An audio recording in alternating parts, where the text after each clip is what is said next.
What's going on, family? This is Scrapbook Boxing, Museum of the Forgotten Fisticuffs series. I want to take a look at a fight that took place June 14th, 1934, at the Madison Square Garden Bowl. It was for the NBA Heavyweight Championship belt. Primo Carnera was the heavyweight champion when he knocked out Jack Sharkey in 6 stunning rounds. And his opponent was Max Baer, California. It was an amazing night between both men. They went down 12 times, 11 knockdowns, 1 slip. And that belt would change hands.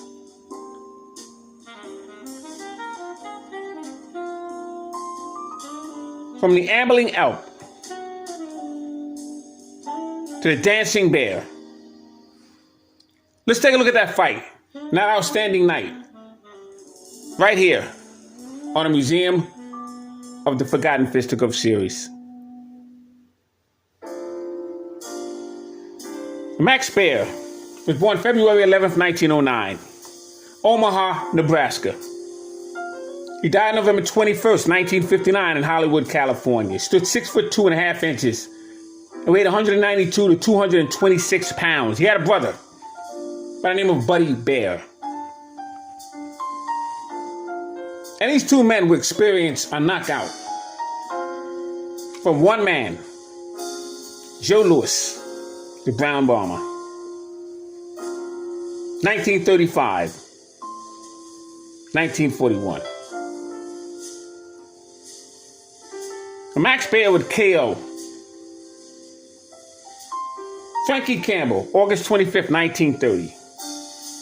December 19th, 1930, he would lose 10 rounds to Ernie Scaff, Madison Square Garden.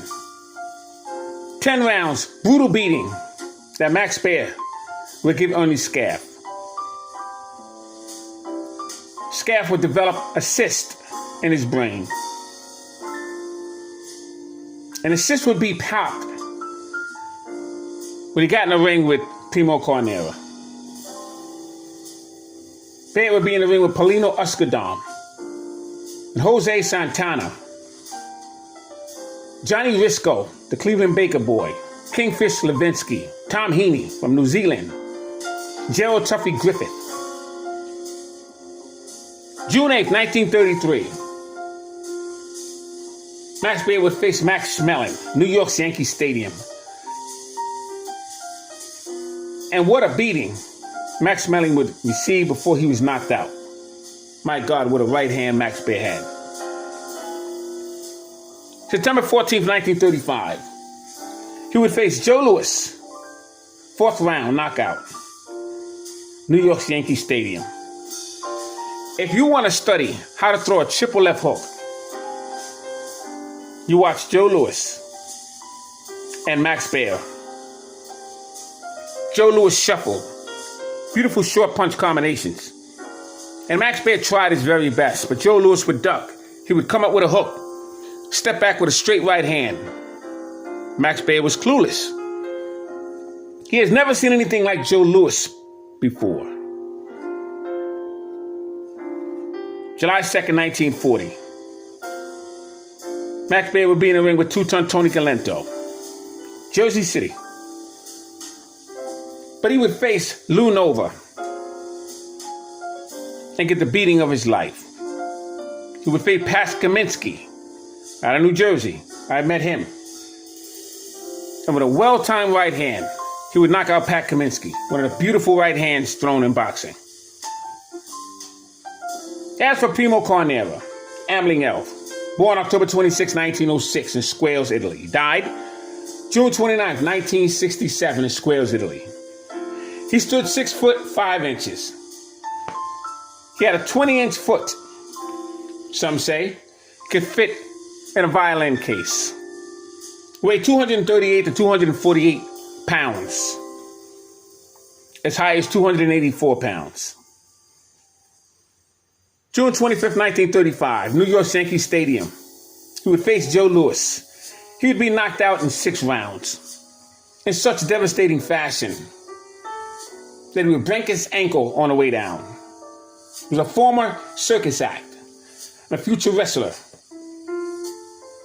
who came, conquered, and disappeared. He was the quintessential rags to riches to rags story. The story told in a movie, The Harder They Fall, with Humphrey Bogart.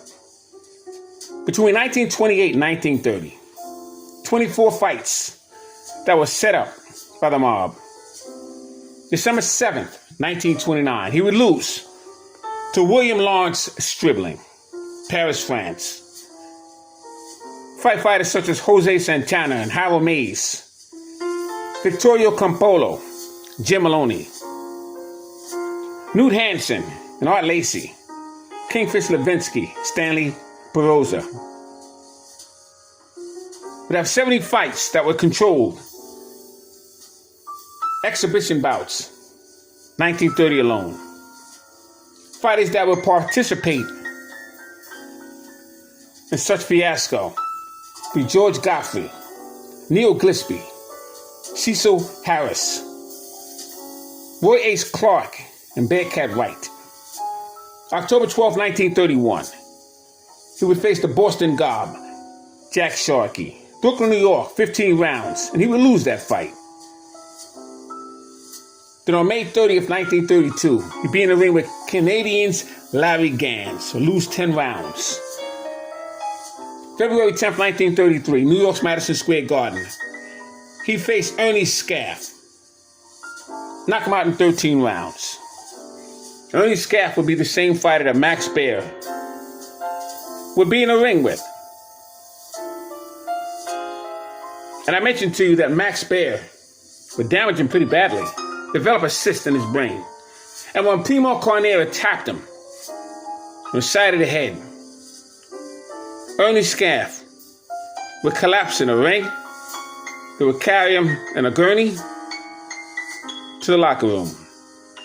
He would die in the hospital a few days later.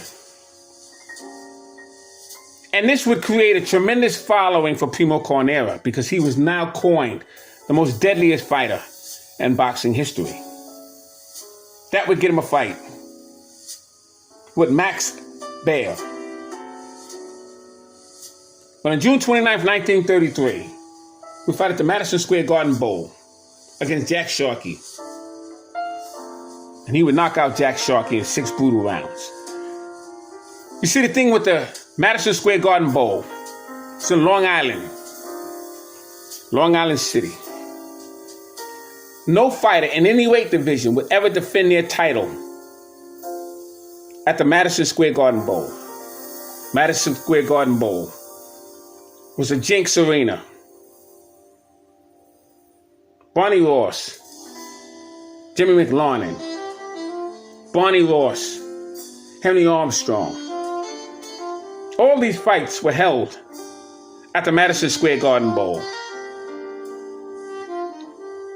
March 1st, 1935, Miami. Primo Carnera would defend his title against Tommy Loughran, Philadelphia Phantom. And Tommy Loughran would lose in 15 rounds. June 14th, 1935, Madison Square Garden Bowl. He would meet Max Baer. What a fight that would be. Now, Primo Carnera held the NBA Heavyweight Championship belt when he faced Jack Sharkey. Max Baer would weigh 209 pounds, and Carnera would weigh 263 pounds. It's 11 knockdowns. These men would go down 12 times. One slip, a few pull downs, and a few legitimate knockdowns. It was an action-packed fight. Referee Arthur Donovan had seen enough in the 11th round, and he would stop the fight.